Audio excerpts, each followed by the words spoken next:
C'est ce soir que s'est tenue au Palais des Rois de Majorque la remise des prix du concours annuel du Centre d'information et de ressources associatives, le CIRA. Originalité cette année, c'était la première fois qu'un tel événement impliquait un si grand nombre d'associations participantes et partenaires.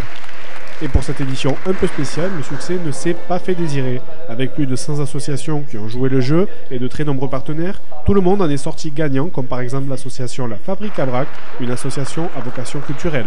Je pense que pourquoi on a gagné, c'est le fait de vouloir mélanger, ces domaines artistiques et de vraiment créer un lieu qui est ouvert pour les artistes, pour les professionnels.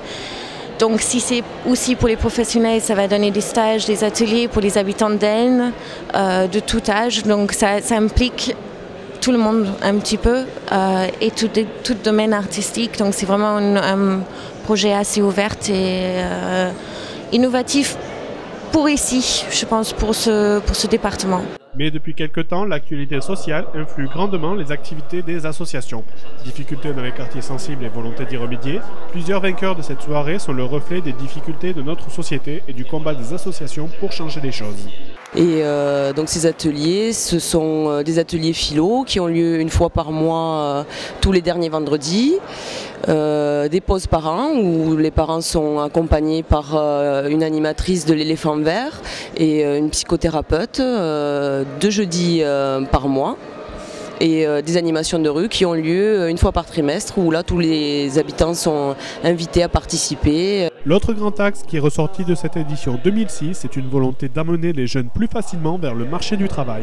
Aide à la création de CV ou aux lettres de motivation, tout est fait pour accompagner et encourager la jeunesse.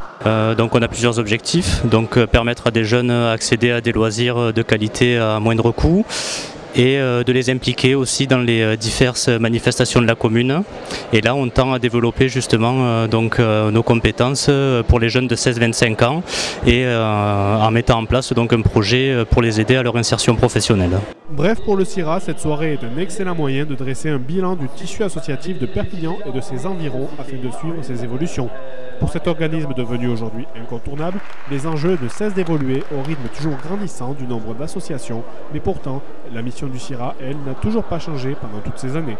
Alors, dans l'ordre très général et en très peu de mots, c'est d'aider les associations dans tout ce qui est en dehors de leur mission propre. Je veux dire par là que tout ce qui est administratif, tout ce qui est financier, tout ce qui est juridique, donc tout le travail qui ne concerne pas directement leur vocation, leur mission. Tout ce qu'elles doivent faire pour arriver à réaliser leur mission. Voilà. Une soirée sans aucun doute couronnée par une franche réussite donc, les associations gagnantes sont ressorties ravies de leur prix et les partenaires sont enthousiasmés à l'idée de collaborer avec ces dernières. Dialogue, bonne humeur, accompagné d'un bon repas, voilà tous les ingrédients d'une soirée parfaitement réussie.